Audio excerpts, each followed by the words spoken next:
الله أكبر الله أكبر الله أكبر، لا إله إلا الله، والله أكبر الله أكبر ولله الحمد. خلاص دخلنا في العيد وأيام العيد وليالي العيد، حتى إن النهاردة التاني أو تالت يوم العيد على حسب ما أنت بتشوف الفيديو دلوقتي. وقبل ما أقول أي كلمة وقبل ما أدخل في الموضوع، أحب أقول لكم كل سنة وأنتم طيبين، وربنا يجعله عيد سعيد عليكم وعلى أسركم وعلى الأمة الإسلامية جميعا يا رب. أعرفكم بنفسي أولا للي أول مرة يشوفني، أنا محمد حسن، بقدم برنامج شبابي اجتماعي أخلاقي على يوتيوب وفيسبوك الخميس والجمعة من كل أسبوع.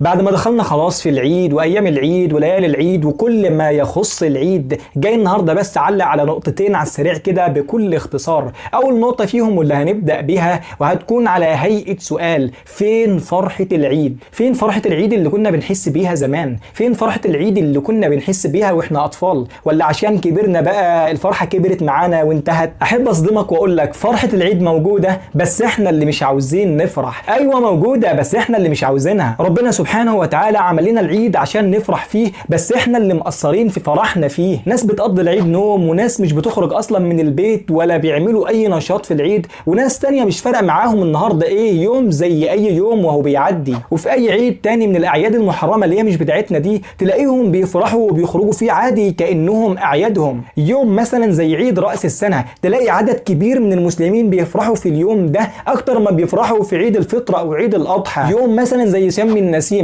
تلاقي فيه عدد كبير من المسلمين بيفرحوا وبيخرجوا في اليوم ده اكتر ما بيفرحوا وبيخرجوا في يوم الفطر او يوم الاضحى. ربنا سبحانه وتعالى عمل لنا عيدين كل سنه نفرح فيهم ونخرج فيهم ونسعد نفسنا فيهم ونطيع فيهم ونبر والدينا فيهم ونصل ارحامنا فيهم. ليه احنا بقى نسيب الاعياد اللي ربنا عملها لنا وحللها لنا ونروح نتطفل على اعياد الناس التانية اللي هي محرمه علينا اصلا؟ ربنا سبحانه وتعالى عايز يفرحنا والله في عملنا العيدين دول، والنبي صلى الله عليه وسلم في اليومين دول بيكون أشد فرح، حتى إن النبي صلى الله عليه وسلم أجاز لجاريتين بالغناء في بيته يوم العيد. أيوة أجاز لهم بالغناء في بيته يوم العيد من شدة فرحه، بس الغناء اللي بيكون بدون موسيقى، مش الغناء بتاع اليومين دول اللي بيكون فيه كلام هابط وموسيقى محرمة. وكمان ربنا سبحانه وتعالى عمل لنا العيدين دول بعد عبادتين من أهم وأجل العبادات: عيد بعد صيام وعيد بعد حج. يعني العيد معمول للفرحة وللشكر وللطاعة. افرحوا في العيد واخرجوا في العيد وابسطوا نفسكم في العيد، لأن الأصل في العيد هو الفرحة. وسمي العيد بالعيد لأنه يعود كل عام بالفرحة. تاني نقطة هعلق عليها بقى واللي هبدأها بحديث النبي صلى الله عليه وسلم اللي بيقول: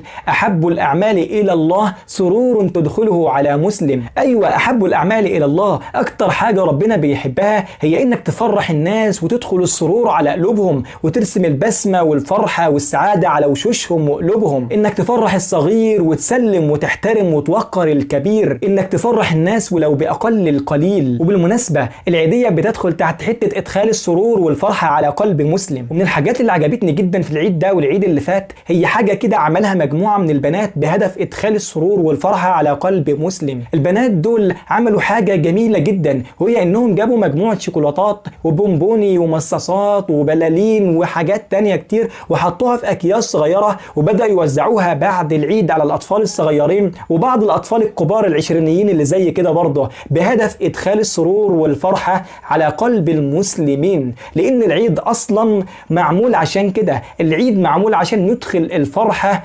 والسرور على قلب المسلمين. فجزاكن الله خيرا نعم الفتيات، فهذا ما يدعو إليه ديننا الإسلام. فجزاكن الله خيرا نعم الفتيات، فقد أنهيت فيكم كل الكلام. فجزاكن الله خيرا نعم الفتيات قبل أن أقول سلام.